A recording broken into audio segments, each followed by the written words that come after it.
A Patrigal tivo coñecemento da nova a través dunhas fotografías que lle remitiu un particular.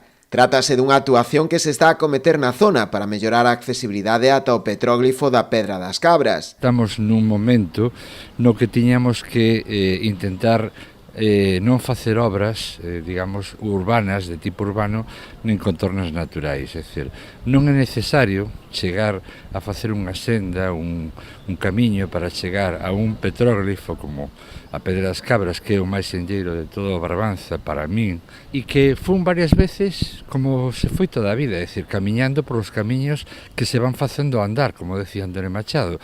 Para que é necesario urbanizar o campo, o monte? A obra consiste basicamente na construción dunha senda peonil. En ela empréganse elementos prefabricados, neste caso bordos de pedra para delimitar o camiño, alleos ao entorno. Dende a entidade sinalan que a actuación carece de sentido algún e que é máis propia dunha zona urbana que dun lugar natural, onde se atopan dos petróglifos máis representativos da comarca do Barbanza. Preocúpanos facer unha reflexión de que o mellor non é os permisos o importante é ver se é necesario facer eso ou non é necesario. E se non é necesario, ademais de aforrar cartos, deixámolo como está, como estuvo toda a vida, e non é necesario chegar cos coches e en masa aos sitios.